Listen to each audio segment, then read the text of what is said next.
नमस्कार दर्शक बंधु राधे राधे आपण माननकु Odia GK galaxy YouTube channel को स्वागत। आसंतु देखिबा गुरु दिवस उपलक्षे एक सुंदर सरल और संक्षिप्त भाषणटीए। आपण माननका भल पाइबा स्वरूप गोटिए गोटिए लाइक एवं सब्सक्राइब निश्चय करिवे।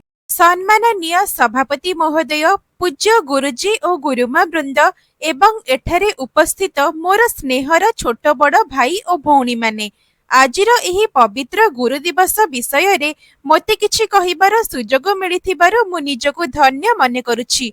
गुरु, गुर अर्थ अंधकार, रूर अर्थ ज्ञान, अर्थात जिए आमको अज्ञान रूपक अंधकार मुक्त करी सबुबेले ज्ञान रूपक आलोक प्रदान करिथांती, से हेउछंती प्रकृत गुरु।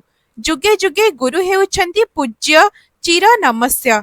कथारे अछि, गुरु ब्रह्मा गुरु विष्णु गुरुदेव महेश्वर, गुरु साक्षात परम ब्रह्म तस्मै श्री गुरवे नमः। साधारणतः कहिबाको गले आमर प्रथम गुरु हेउछंती आमर पितामाता, किंतु पितामातांका परे आम जीवन रे आसीथांती आउ जणे गुरु, से हेउछंती आम विद्यालयर शिक्षक बा गुरु। एही गुरु माने आमर प्रत्येक छोट बड़ भूल को क्षमा करी आमको उचित शिक्षा देइथांती, ता सहित आम भविष्यत गढ़िबा पई उचित मार्ग देखाई थांती। सेथिपई सेही गुरु माननको सम्मान जणाइबा पई प्रतिवर्ष सेप्टेम्बर मास 5 तारिख दिन को गुरु दिवस रूपरे पालन करिथाउ। तेबे एही गुरु दिवस केबेठारु पालन करागला से विषय किछि जानिबा। प्रकृतरे गुरु दिवस हेउछि भारतर महान दार्शनिक तथा भारतर पूर्वतन राष्ट्रपति डॉक्टर सर्वपल्ली राधाकृष्णनका जन्म दिवस। 1962 मसीहा ठारू तांका जन्म दिवस को सारा भारत वर्षरे गुरु दिवस रूपरे पालन करा जाए।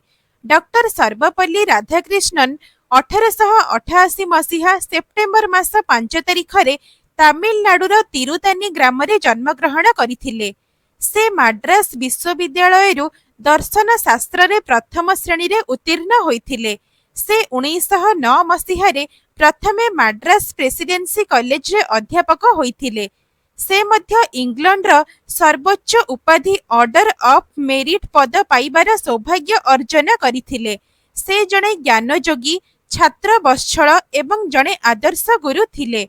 गुरु माननको सम्मान प्रदर्शन करिबा निमंते तांको जन्म दिवस को गुरु दिवस रूपरे पालन करिबा को से ही तांको छात्र माननको परामर्श देइथिले।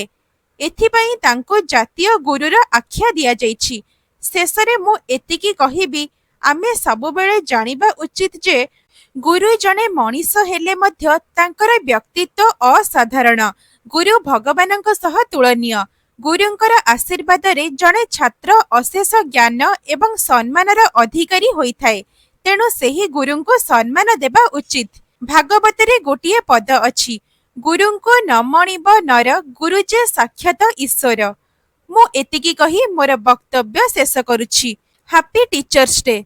तेबे दर्शक बंधु, आपण माननको एही सुंदर भाषणटी केमिति लागिला कमेंट माध्यम रे लिखिकी निश्चय जणाइबे। भिडियोटी भल लागिथिले भिडियोटी को लाइक शेयर करी चैनल को सब्सक्राइब करी पाखरे आसुथिबा बेल आइकन को ऑन करी रखंतु।